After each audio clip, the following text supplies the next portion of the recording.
Let's fucking go, man. 3 wins in a row, 2 wins with Taylor Heinicke. The legend of Taylor Heinicke continues. And it's going to continue, man. I mean, don't get me wrong. I had a heart attack during this game. And I'm tired of having heart attacks watching some football. But man, was it sweet when we got the win.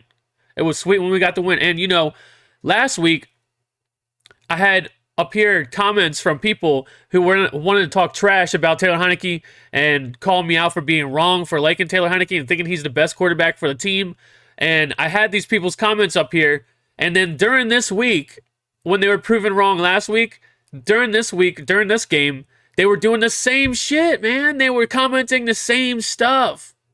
And like they had a chance to learn from last week, and then they still kept commenting the same stuff about Taylor Heinicke being trash, whatever it is. And I could right now be putting their comments here again, but you know what? I'm not going to do that because I think it's better for us to come together. We all like the same team. Just come together now. This is the last chance to get on the Heinicke Hummer, all right? The Heinicke Hummer, it's a stretch Hummer. There's a lot of room. And when you first get on, you get a free Legend of Taylor Heinicke shirt and a Heineken hat.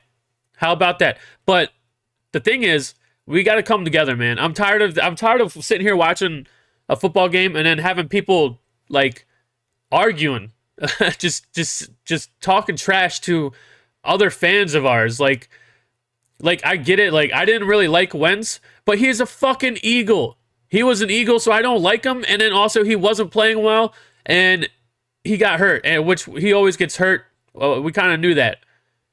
Taylor, I mean, come on, man. How can you not root for that guy? So this is the last chance. You know, and anybody who wasn't on the Heinicke Hummer before, you're welcome in. We'll squash everything, any beef that we had. I'll just forget about all the stuff you said in the past, and we can squash all that. There's room on the Heinicke Hummer. Just all you gotta do is just admit Taylor is the best option for us, at least for this year, right? Just admit that, and then will be forgotten. You're welcome here. You're welcome on the Heinicke train because we're rooting for the same team. So I'm tired of sitting here watching the football game and having my fellow fans talking trash to me because they almost like they want us to lose so they can like point out that Heinicke didn't do well or whatever. And don't get me wrong, Heinicke didn't play that well. I mean, but when we had to have it, he did. And really, I think what we should be talking about here is the play calling. It was horrendous. Like I posted on the comment section of my channel at the halftime, right? Taylor Heinicke was 8 of 11 with a touchdown and 133 rating, and we ran the ball for 3.9 yards a carry. How the hell did we only score 7 points? It's because the play calling was that bad, man. It was that bad. And like on the first third down of the game, Curtis Samuel slips and falls on the ground. But I'm sitting there like looking at the play design, and it's trash. There's nobody there. There's nobody open. There's just the play calling was so bad in this game. It's just ridiculously bad. And I mean, we have some playmakers, dude. We have some playmakers, and they are not being used correctly. Thankfully, Taylor Heinicke knows how to get the ball to Terry McLaurin. I mean, what a game for him, over 100 yards in his comeback game to Indy. And like he said at the end, this is my city and shit like that. Man, what a player, what a baller, what a dog. And Taylor Heinicke, like I said, I mean, don't get me wrong. There's a lot of stuff that they need to fix. And like I said last week, I can't believe how many people weren't talking about how bad the offensive line was last week. They were bad again today. They were bad, man. They were bad. And what I can't understand is, shout out to the defense for playing hard as shit today. You know, they weren't perfect or anything like that. But what I can't understand is, how was Matt Ryan the most sacked quarterback in the NFL the last weeks since he's played? Yeah, we can't get a sack. But our defensive line, we can't get a sack on this guy, Ellinger. But they have a bad offensive line, apparently, right? How the hell did we not be getting sacks? We didn't get any pressure on the dude. And I don't understand. We're not getting pressure, and then we also weren't blitzing him either. And he's a second-year quarterback. That doesn't make sense to me.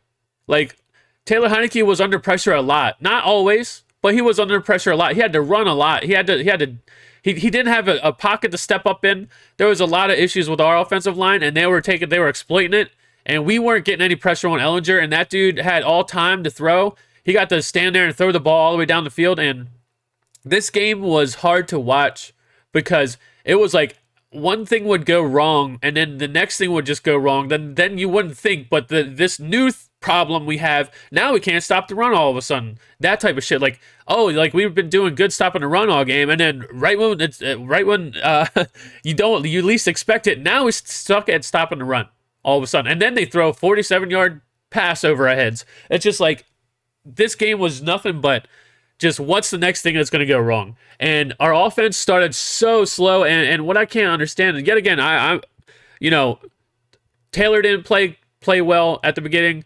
No one really was playing on offense was playing great. But the thing is, I have faith in those guys that they know what they're doing and everything, but the play calling was so bad, man. It's like we're sitting here playing the Colts, who their offense ain't good, right? And like, we should be putting points up on the board early to put even more doubt in their head that they're going to win this game. Because they're sitting there, they can't even go down the field and score a field goal. And then next thing you know, all they're doing is scoring field goals. And it's like our offense isn't doing anything, and it was just ridiculous. But yet again, like I said, the play calling, I just cannot get over it. The play calling was horrendous. And like, there's just times where it's like 3rd and 6, and we just need 6 yards, and Taylor gets the ball. And you look at the routes that our receivers are running, they're all going deep. It's like, yo, we need 6 yards. And Taylor, that's the play Taylor got sacked on. And I'm like watching the playback. No one goes 6 yards and stops. Every single receiver is going down the field, like a long developing play. On 3rd and 6, we need 6 yards, and we don't have anyone just going 6 yards and stopping or like cutting it out or something. Everyone's going down the field in a long developing play. Dude, our offensive line sucks. What are you doing, dude? What are you doing? And that that interception by Taylor Heinicke, I mean, that has to be in the running for one of the worst interceptions I've ever seen, dude. That was like triple coverage. Had no idea. And then when you watch that play back, it was like, when you watch it back, it just seemed like even our receivers, like it didn't seem like anyone was on the same page. It didn't seem like a good play call. It did just everything about that did not look good.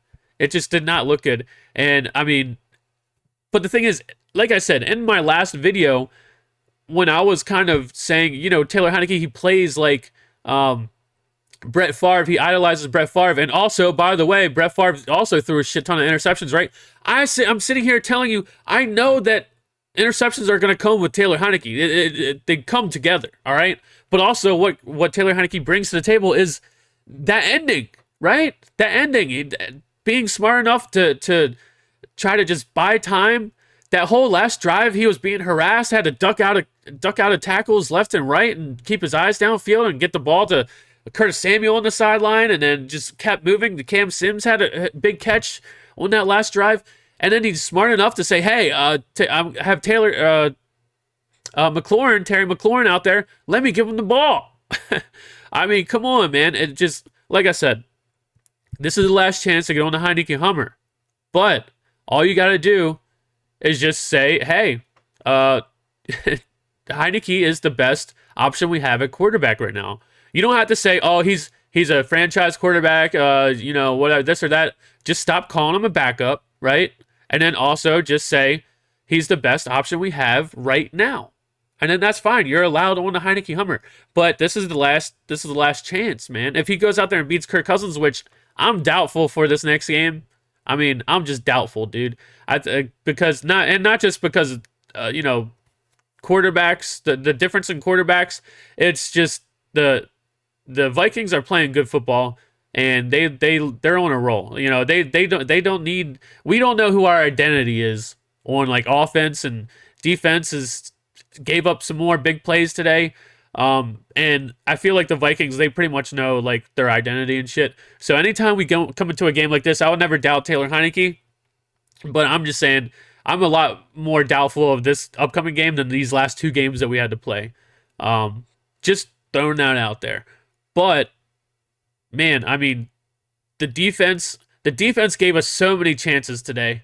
They really did. And I'm sorry, my cat is over here doing cat things. But just ignore this. I'll just keep my hand up. It's like, but yeah, I don't know. Just the defense gave us shots, right? They gave us tons of shots, and like I said on one of my posts, when there was the one drive where the Colts were just they finally figured out what to do on offense, and they were moving the ball down the field, and they were just tearing us up. And then it was just like Jonathan Allen said, "I'm tired of this," and he got a good. He blew up a play in the backfield, right? He just said, "I'm tired of this," and it just blew that shit up. Then the next play, Deron Payne is there to get the fumble recovery. So our defense played. They tried. They tried. And at times during this game, there was only a few people that really seemed like they were trying. Like Cam Curl always seems like he was trying. Bobby McCain on like one of those last plays, stop it. He was there to help stop the drive there at the goal line. There was a lot of defensive players that were trying today, man. And our offense was not good enough. If we have this performance versus other teams in the league, it's doubtful that we're gonna have this amazing comeback there at the end. But who knows? I've seen teams before that play down because I think we're better. I just think we're better than Indy, right? I just think we're better. But we definitely played down to like their ability. I mean, their defense is pretty good, but man, we should have been destroying their offense. We should have just been destroying it. And like I said, I'm really upset that we just sat there and we weren't getting pressure on Sam Ehlinger. He can run the ball, right? He didn't even have to run the ball. He ran the ball a couple times, but he didn't even have to run the ball. He just stood there in the pocket all day. We were not getting enough pressure, and then we didn't decide to just blitz and get pressure anyway somehow. Like I don't know, just crazy to me that we don't make those adjustments. But I'm trying to think. We were running the ball well, and that's why I don't understand this, man. Like, we know Taylor Heinicke is going to turn the ball over at times, right? So why are we not helping him out as much as we can? And we were running the ball well. Why are we coming out on first down and throwing the ball? I don't understand it. Scott was really, really bad in this game. Just really bad. And I have a ton of notes, but man, I don't even want to go there. Just, I'm just glad we got the win. Taylor Heinicke's that dude. Terry McLaurin's that dude. They have some special connection. And like Terry said and other people said, like, we believe in you. We'll fight for you.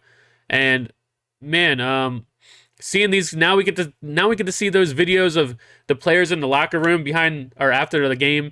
That's fun, right? Being able to see our locker room going crazy after a win, that's fun. And this game was fun at times. Like I was nervous as shit there at the end of the game. I even put we have a last chance to win this game here, something like that. But I'm tired of having these heart attacks. But man, was it worth it when we pulled that win out, dude? And Taylor Heinicke got the ball down there to McLaurin, and then he QB sneaked it and smartly knew exactly where to go. He knew where the defense was going to be going. He knew where there's going to be hole. I mean, come on, man. How can you not root for this guy? The underdog. Yeah, he's going to make mistakes. Mistakes come with Taylor Heinicke. But you see how people respond to him and how people want to play for him. He's just a chill dude. I mean, like I said, I've been posting videos of him on podcasts and stuff. If you just listen to the guy, he's just a dude, just a normal dude, right? And people gravitate towards that, He doesn't speak like a politician and shit. So yeah, I don't know. This video's getting around to 15 minutes, so I'm just gonna stop it here, man. Great win. I mean, we needed it. I mean, we need all these wins, but we're back to 500. But yeah, last chance to get on the Heinicke train. The Heinicke Hummer, stretch Hummer. And yeah, I'll see you guys on the next one. Peace.